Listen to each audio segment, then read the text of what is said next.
I knew kind of that there was something wrong, but the doctors would say, well, you're very young, keep trying, come back in a year or so and see how things go. So we went back in a year, and then we tried other fertility treatment which failed. Deep down I just knew there was something else, there was something wrong that just needs to be fixed, and no one was able to help me. Infertility affects 1 in 6 Irish couples. For couples searching for answers to their many questions, it can be a stressful and worrying time. And for some, conceiving and keeping the pregnancy can be just a distant dream. Just 10 years ago, a little-known fertility care treatment center opened its doors in Galway, and what resulted since then is nothing short of a phenomenon. We're marking 10 years of fertility care and NaProTechnology in Ireland and Europe, and to date we've had nearly 800 children born as a result of the techniques that we use. And we just figured, well, with 10 years of practice and all these success stories, it'd be a shame to let the anniversary pass and not mark the occasion. So today's a fun day where we've invited all of the couples and their children who've had success to come along and have a party, and we just hope to have a lot of fun.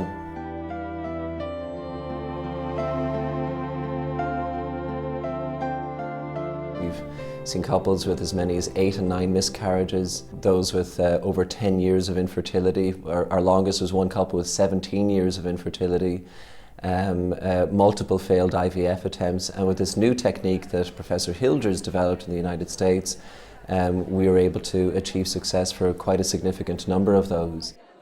In 1976 we started a research program, and what we were really doing was doing an independent evaluation of a kind of new method called the Billings ovulation method. Right from the beginning we began having women who had a whole variety of different sort of reproductive problems, infertility, repetitive miscarriages. I mean, the sort of basic run-of-the-mill stuff that you see in a gynecology practice. And we had them start charting their cycles, and all of a sudden we saw things that we didn't ever know existed really before, because nobody had done this. So it began a search for some of the underlying causes. In 2004, which would be about 28 years of research into all of this, we finally published what I would call a definitive textbook on this, called The Medical and Surgical Practice of NaProTechnology. So in a way it's new. It would be new to a lot of people, but from our point of view, we've been using it for a very long time, and we have a lot of experience with it. With NaProTechnology, we teach them what their highest fertility is in their cycle, and it becomes not a guessing game, but it becomes an opportunity where they can use those days specifically. And then if they don't get pregnant over a short period of time, then there may be a problem, and we can investigate that, look for the underlying causes, then provide answers. This fertility treatment, founded in the United States by Dr. Tom Hilgers, is gaining significant momentum across Europe, and one Irish doctor has been at the forefront. What Dr. Boyle's done here is really, really fantastic. He's got great leadership skills, he's got great insight into how this works and how to work with it with patients. It's one of the great programs now, any place in the world. Our policy is, if we're going to help somebody, phase 1 is find the problem. We get a huge number of people who come to us and they haven't been diagnosed before. But with fertility care, we can find the problem. Once we find it, we fix it. And then once it's fixed, then we wait patiently, somewhere between 1 or 12 cycles, hopefully for pregnancy to follow. I wanted a child, and basically at the time I would have done anything. Like IVF, it was there, as far as I was aware, it was my only way it was going to work. And you know, doctors kept reassuring and saying, like, you're quite young and you have time on your side, you have youth on your side, and your chances probably will be quite good. You know, after 3 attempts of IVF, we didn't know where to go, and I was heartbroken. I didn't think I could carry on, basically, at the time. I spoke to Phil on the phone, and he knew straight away what the problem was, which I couldn't believe. I finally got an answer, you know, after being with all these doctors over the years. And he seen us within a week or so, I think. And once we got down there, he was just so understanding, so supportive, and he knew exactly what was wrong. I said, no, this is it. This is where we're going to start our family. This is where we're going to have our baby. You get a couple from day one, they don't know much about their fertility. You explain how the whole process works. They go to a teacher, they get homework to do, and eventually they move from a point of limited knowledge to a huge amount of knowledge where they cooperate with the doctor in helping to identify and treat the underlying problems. Well, the first thing we do is we have them start charting this system called the Creighton model system. It's a natural method of regulating fertility. It's based on the vaginal discharges of secretions from the cervix that are very, very important to fertility. We begin to see abnormalities in those patterns when we have this group of women charting. Then we can do hormone testing, we can do ultrasound testing for ovulation, we can do a laparoscopy, which is a look inside the abdomen with a scope. Then we can sit down and map out a whole strategy for treatment. This whole system has opened up new doorways to evaluating and diagnosing problems that previously escaped detection. So now that we have the ability to identify problems, we can target the treatment and say, in your case you need medications to improve hormones, in your case you need antibiotic treatment, or you might need something to improve mucus flow, or whatever the essential thing is for the couple to become pregnant. So it allows us to go quickly to the treatment that's needed, and by targeting the problem area, you get more effective treatment, restore normal function, and then a better chance of successful pregnancy. I have a rare condition called hypothalamic amenorrhea, which means I don't ovulate. And basically, like Dr. Boyle was the only person who was able to put a finger on my condition. And, you know, through all the years I had been through fertility treatment here, no doctor was ever curious or wondered why this was the case. The difference between NaProTechnology and in vitro fertilization is that with NaProTechnology, it's really important for us to establish a diagnosis, find out an explanation, why are you not becoming pregnant, and target our treatment to fix that. With in vitro fertilization, the diagnosis isn't so important because you're going to bypass the problem. And ultimately what happens is, if we can achieve success with NaProTechnology, the problem is solved, you can get pregnant repeatedly. But with in vitro fertilization, you're still infertile. The underlying ill health condition that leaves you infertile is still there. With this treatment, it was just to see it actually working. You know, from day one, you know, to the end of the month, it was absolutely amazing just to see it working, and I didn't get upset. It was the first time I didn't cry. And then the following month, same thing again, seeing it working. And so the third month, I conceived. Josh was our first baby, little boy. He's 7 now. Yeah, 7 years ago. Yeah, it was just amazing. We just kind of kept looking at him, wouldn't let anyone touch him. We just, yeah, have me crying now.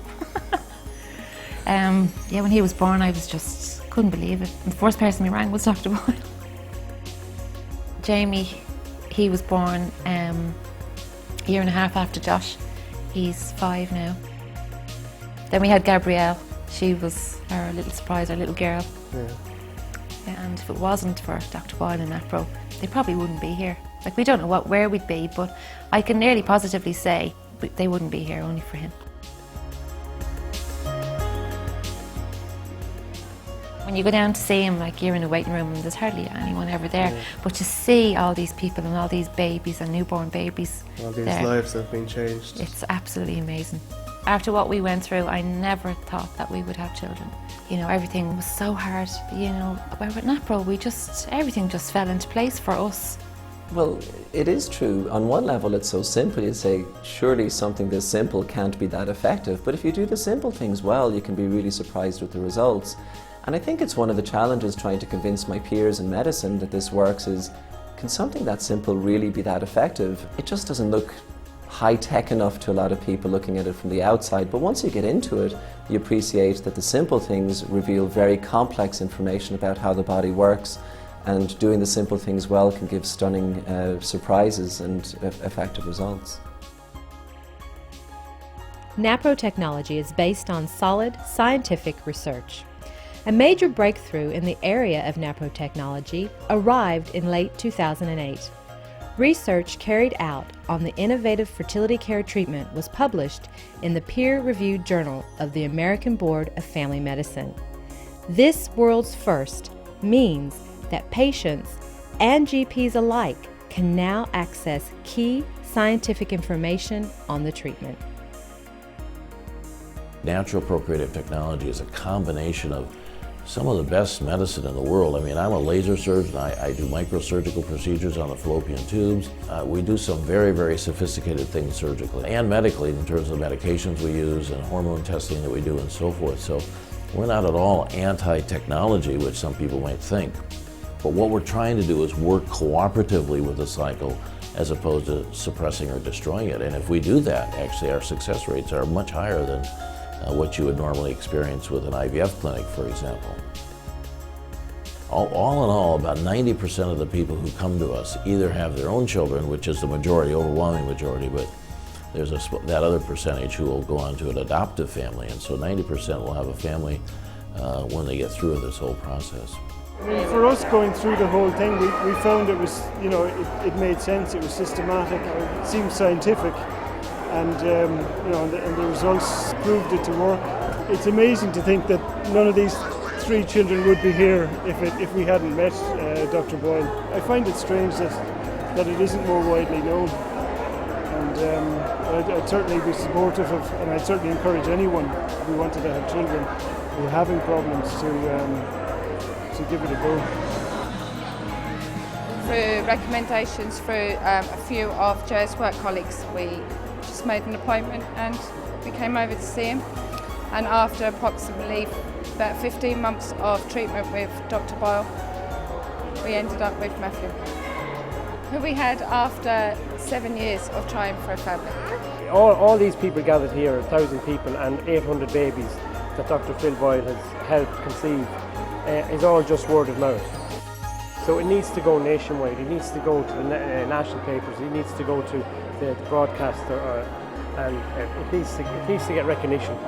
We never got a positive diagnosis of why, you know, we hadn't had a baby. You're under the umbrella of unexplained infertility, but nobody actually tries to investigate why it is unexplained. To go to Phil and have a definite diagnosis of our trouble, and then to be able to just put it right within a couple of months. Oh, it's amazing. It changed our life because before NaPro we had felt we had reached the end of the road with no chance of having a baby, and we're sort of desperate and unhappy and desolate. And now we've got Alice and Lucy and Rose, and we've a life full. And our life has changed completely. Sleepless nights and happiness. If there's ever going to be a cure in the field of infertility, it will be because of the approach that's taken in NaProTechnology. The current approaches in the artificial reproductive technologies will never build a cure because they don't look for the diseases, they don't look for the underlying causes. The way the science is built and developed should eventually lead to multiple cures, actually, because there's so many different problems when we deal with fertility-related aspects. You take another 2 or 3 generations down the road, and I think it'll capture, you know, the majority of what's happening in reproductive medicine. It's that incredibly significant of an approach to medical care. I mean, this is a natural thing. It should be one of the first things before you even see any other. Like it should come first before anything. You know, you should actually learn about your fertility, know what's going on, know what you need to do. If you do educate yourself and you're aware, it makes a big, big difference.